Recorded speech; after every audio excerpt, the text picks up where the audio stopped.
UP में NDA ने 2014 के बाद पहले मुस्लिम उम्मीदवार को टिकट दिया है। सीट का नाम है रामपुर जिले की स्वार सीट और उम्मीदवार बनाए गए हैं हैदर अली खान, जिन्हें अनुप्रिया पटेल के अपना दल एस ने टिकट दिया है। सबसे दिलचस्प बात यह है कि हैदर अली को पहले कांग्रेस ने उम्मीदवार बनाया था, लेकिन वो पाला बदलकर बीजेपी की सहयोगी अपना दल के खेमे में चले आए। उनके वालिद बगल की रामपुर सीट से कांग्रेस के उम्मीदवार हैं और अब बेटा बीजेपी की सहयोगी पार्टी से। आपके वालिद नवाब काजिम अली खान वो कांग्रेस से लड़ रहे हैं और आप अपने दल से चुनाव में जाएंगे, तो इतना बड़ा क्या दिक्कत नहीं? देखिए, वो अलग विधानसभा, ये अलग विधानसभा है, वो उनकी अपनी सोच और नीतियां हैं और मेरी अपनी सोच और नीतियां हैं। तो मैं तो स्वार टांडे से चुनाव लड़ रहा हूं और हमारा मकसद ये है कि मैं अपनी बात करूं तो मैं चाहता हूं कि मेरी विधानसभा में विकास हो।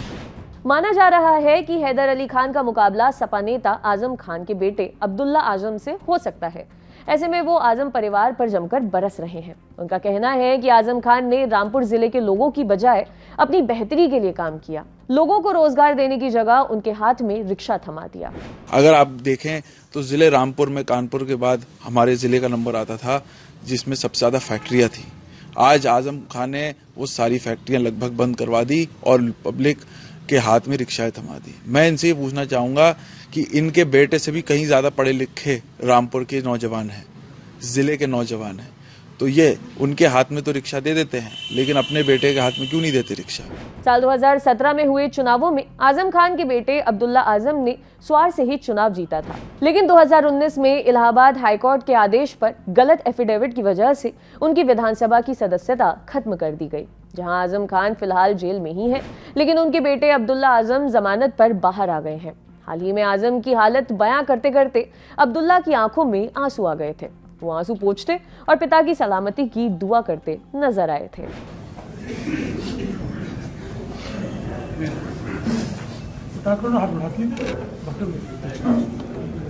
तो जो हो वो अपने घर जाके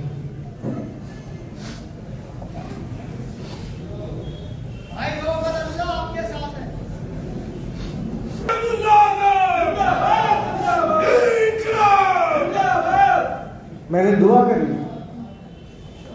कि अल्लाह, जेल तो मैं काट ही रहा हूं, मुझे कोई शिकायत, बस तू मेरे वालिद को बचा। लेकिन हैदर अली को अब्दुल्ला आजम के आंसुओं पर जरा भी तरस नहीं आ रहा। वो आजम परिवार के पुराने कारनामे याद करा रहे हैं। कह रहे हैं कि अब्दुल्ला आजम के आंसू मगरमच्छ के आंसू हैं। ये जो आंसू हैं, ये इनके जो ये मगरमच्छ के आंसू हैं, ये सिर्फ पब्लिक की सहानुभूति के लिए आज ये आंसू बहाए जा रहे हैं।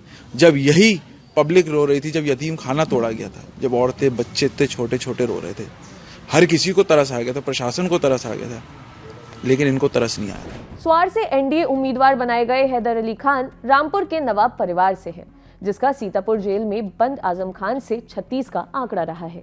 यही कारण है कि आजम खान अक्सर रामपुर में इस परिवार से चुनाव लड़ने वाले प्रत्याशी के खिलाफ खड़े होते हैं। आजम की तरह ही उनके बेटे अब्दुल्ला भी अब हैदर अली खान के खिलाफ चुनाव मैदान में है।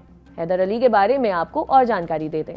हैदर अली ने दिल्ली के मॉडर्न स्कूल से पढ़ाई की, उसके बाद वो विदेश में भी पढ़े। 2017 में उन्होंने पिता काजिम अली खान का इलेक्शन मैनेजमेंट देखा।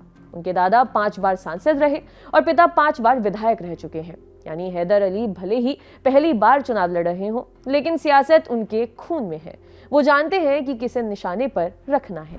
तो हमारी कोशिश रही है कि जिले को आगे लेके जाएं और आजम की कोशिश रही है कि जिले को पीछे लेके जाएं और अपने आप को आगे लेके जाएं। यूपी में इस बार अब तक के एनडीए के इकलौते मुस्लिम उम्मीदवार हैदर अली खान विकास के लिए बीजेपी की तारीफ भी करते हैं। कहते हैं कि इलाके में लालपुर पुल को योगी सरकार दोबारा बना रही है। ये अच्छी बात है।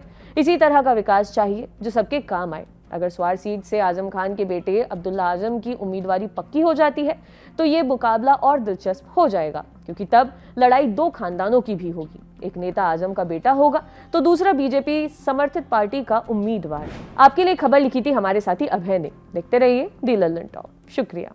इंग्लिश वाली कौन सी फिल्में पक्के से देखनी है ये बताओ। जानने के लिए लाइक और सब्सक्राइब करें लल्लन टॉप सिनेमा।